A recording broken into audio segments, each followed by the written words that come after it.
بسا اوقات شک کا زہر سانپ کے زہر سے بھی زیادہ خطرناک ثابت ہوتا ہے۔ اس سے ہنستے بستے گھرانوں میں دراڑیں پڑ جاتی ہیں۔ شک ایک قسم کی بیماری ہے جو کسی بھی شخص کو اگر لاحق ہو جائے تو وہ اپنی زندگی تو پریشان کن بناتا ہی ہے، لیکن ساتھ دوسروں کی زندگیوں کو بھی کرواست صدمے اور پریشانیوں میں ڈبونے کی کوشش کرتا ہے۔ دنیا میں شک کی بنیاد پر ہی پہلا قتل ہوا تھا۔ قابیل کو اپنے بھائی حابیل پر شک ہو گیا تھا، اس نے اپنے بھائی کو قتل کر دیا۔ یونانی اور رومن ادب میں بھی ایسی کئی جنگوں کا احوال ملتا ہے جن کا آغاز ایک بے بنیاد شک پر مبنی واقعہ کے سبب ہوا۔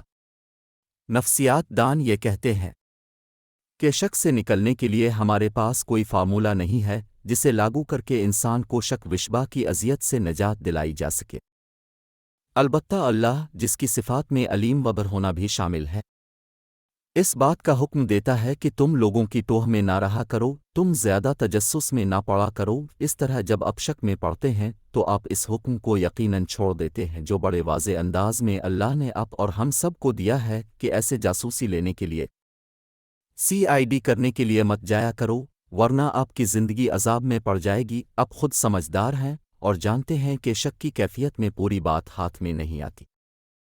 انسان محض اندازوں کی بنیاد پر رائے قائم کر لیتا ہے اور پھر یہ شک اسے اذیت سے دو چار کر دیتا ہے۔ جوکو میں شک وشبہ سے یہ اندازہ لگا لیتی ہیں کہ میری سوچ میں فلاں مجرم ہے، غلط ہے، اور شک پر مبنی اندازوں سے تعلقات خراب کر لیتی ہیں، وہ ترقی کی دوڑ میں پیچھے رہ جاتی ہیں۔ کہ ایسے ہی ایک واقعہ کا ذکر عظیم دانشور اشفاق احمد نے اپنے پروگرام زاویات میں کیا۔ وہ کہتے ہیں کہ میرے ایک دوست سعید اللہ جو نفسیات کے پروفیسر تھے اور لندن PhD کرنے گئے تھے، جب وہ PhD کر رہے تھے اور وہاں انہیں 3-4 سال ہو گئے تھے۔ اس زمانے کی PhD ذرا مشکل کام تھا تو ان کی بیوی کے ساتھ عجیب و غریب حادثہ گزرا۔ وہ جب تہ خانے میں نہانے کے لیے جاتی اور پانی گرم کرنے والا الیکٹرک راڈ پانی میں ڈال کر نہانے لگتی تو عین اس وقت ان کے ٹیلی فون کی گھنٹی بج الفاٹتی تھی اور وہ دوبارہ سے کپڑے پہن سیڑھیاں چڑھ کے ٹیلی فون کا ریسیور اٹھا کر جب ہیلو کہتی تھی تو انہیں کوئی جواب نہیں ملتا تھا، اور ان کے ساتھ یہ واقعہ تقریباً ہر روز پیش آتا۔ اس پر پروفیسر نے وہاں کی پولیس کو اس بات کی اطلاع کر دی اور پولیس نے تفتیش اور تحقیق شروع کی۔ جب ان کے دوست پروفیسر صاحب کی اہلیہ نہانے کے لیے نیچے گئیں اور انہوں نے نہانا شروع کیا تو گھنٹی بجی، پولیس والوں نے فون اٹھایا لیکن کوئی جواب موصول نہ ہوا۔ پولیس اس حوالے سے تحقیق جاری رکھنے کا کہہ کر چلی گئی۔ اب پروفیسر نے اپنے تئیں بھی کچھ تفتیش کی تو ان کو لگا کہ ان کے سامنے جو مکار اور موٹا آدمی جس کی ٹانگ کٹی ہوئی تھی رہتا ہے، یہی فون کرتا ہوگا، اور وہ تھا بھی کچھ بدتمیز قسم کا۔ چنانچہ پولیس نے بھی اس کے نمبر پر پہرا بٹھا دیا، حالانکہ وہ شخص فون نہیں کرتا تھا۔ پولیس نے ایکسچینج سے بھی پتہ کیا لیکن وہاں سے پروفیسر صاحب کے نمبروں پر کوئی فون کال آنے کی تصدیق نہ ہوئی۔ لندن کا یہ واقعہ اتنا مشہور ہوا کہ ذرائع ابلاغ کی خبروں کی زینت بن گیا۔ ہر چھوٹے بڑے اخبار، صبح دوپہر کے اخبارات میں اس بات کا ذکر ضرور آتا تھا۔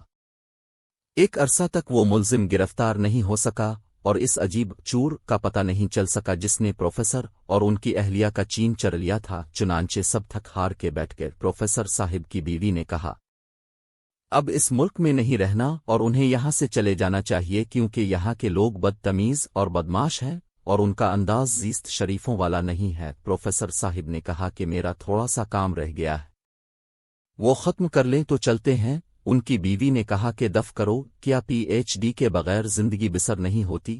جب پروفیسر صاحب پر اہلیہ کا دباؤ بہت زیادہ بڑھا تو انہیں PhD بالکل غرق ہوتی نظر آئی۔ تب انہوں نے اللہ تعالیٰ سے خلوص دل سے اس سلسلے میں مدد مانگی اور رہنمائی چاہی۔ اسی رات جب وہ اس بارے میں غور کر رہے تھے انہوں نے فیصلہ کیا کہ میں اس کی دوبارہ پوری تحقیق کرتا ہوں۔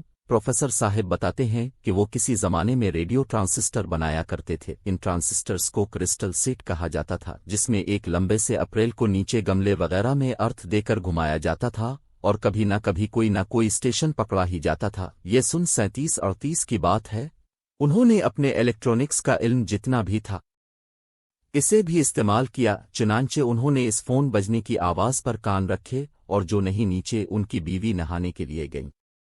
انہوں نے آواز دے کر کہا بیگم راڈ لگایا۔ جب آواز آئی ہاں تو پروفیسر صاحب نے کہا دیکھو ابھی گھنٹی بجی اور اس وقت گھنٹی بج الفاٹس پر پروفیسر صاحب نے تحقیق شروع کر دی اور 6 دن کے اندر اندر انہوں نے چور پکڑ لیا جو ساری لندن پولیس اور ساری کانسٹیبلری سے پکڑا نہ جا سکا تھا۔ وہ چور پروفیسر صاحب نے پکڑ لیا۔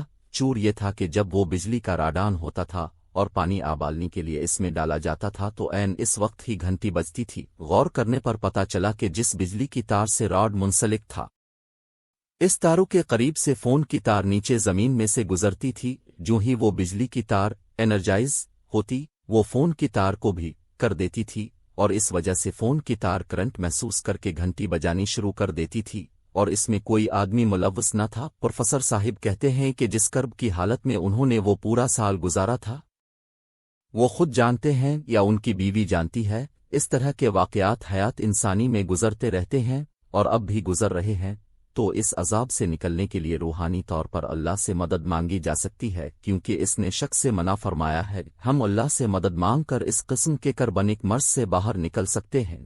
اگر کبھی آپ کو ایسی مشکل درپیش ہو کہ ہم شک وشبہ ازن میں مبتلا ہو جائیں تو پھر اللہ کی رسی کو مضبوطی سے تھام کر اور اپنا اب سارے کا سارا ڈھیلا چھوڑ کر خود کو اس کے حوالے کر کے اس کا حل تلاش کریں، تو اس کا حل تلاش کرنا ممکن ہے۔